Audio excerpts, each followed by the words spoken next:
ॐ धनदा लक्ष्मीस्तोत्रम्। धनदा उवाच देवी देवमुपागम्य नीलकण्ठं मम प्रियं कृपया पार्वती प्राह शङ्करं करुणाकरं। देव्योवाच ब्रूहि वल्लभसाधूनां दरिद्राणां कुटुम्बिनां दरिद्रधनलोपाय मञ्जसैव धनप्रदं। शिव उवाच पूजयन् पार्वतीवाक्यम् इदमाह महेश्वरः उचितं जगदम्बासि तव भूतानुकम्पया।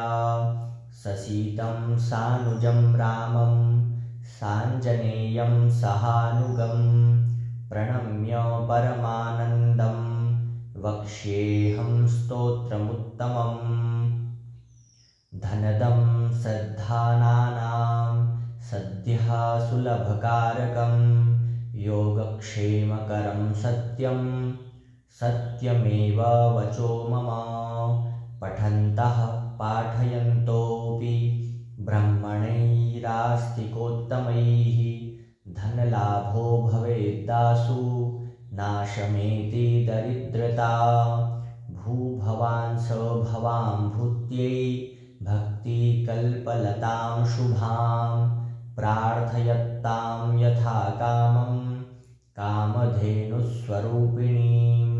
धनदे धनदे देवी दानशीले दयाकरे त्वं प्रसीद महेशानि यदर्थं प्रार्थयाम्यहम्।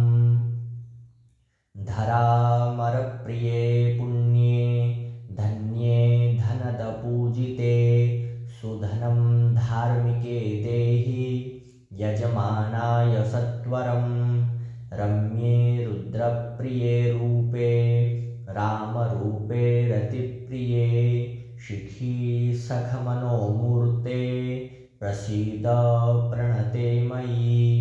आरक्तचरणाम्भोजे सिद्धि सर्वार्थदायिके दिव्याम्बरधरे दिव्ये दिव्यमाल्यानुशोभिते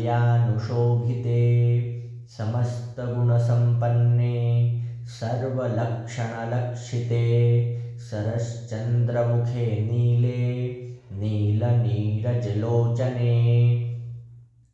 चञ्चरीकचमूचारु श्रीहारकुटिलालके मत्ते भगवती मातः कलकण्ठरवामृते। हासावलोकनैर्दिव्यैर्भक्तचिन्तापहारिके रूपलावण्यतारुण्य कारुण्यगुणभाजने। क्वणत्कङ्कणमञ्जीरे लसल्लीलाकराम्बुजे रुद्रप्रकाशिते तत्त्वे धर्माधरे धरालये। प्रयच्छ यजमानाय धनं धर्मैकसाधनं मातस्त्वं मे विलम्बेन दिशस्व जगदम्बिके। कृपया करुणागारे पार्थितं कुरु मे शुभे। वसुधे वसुधारूपे वसुवासववन्दिते धनदे यजमानाय वरदे वरदा भव।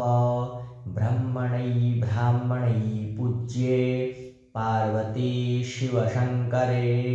स्तोत्रं दरिद्रताव्याधिशमनं सुधनप्रदं श्रीकरे शङ्करे श्रीदे प्रसीद मयि किङ्करे। पार्वतीशप्रसादेन सुरेश किङ्करेरितं श्रद्धया ये पठिष्यन्ति पाठयिष्यन्ति भक्तितः सहस्रं अयुतं लक्षं धनलाभो भवेद्ध्रुवं। धनदाय नमस्तुभ्यं निधिपद्माधिपाय च। भवन्तु त्वत्प्रसादान्मे धनधान्यादिसम्पदः। धनलक्ष्मीस्तोत्रं सम्पूर्णं शुभं भवतु।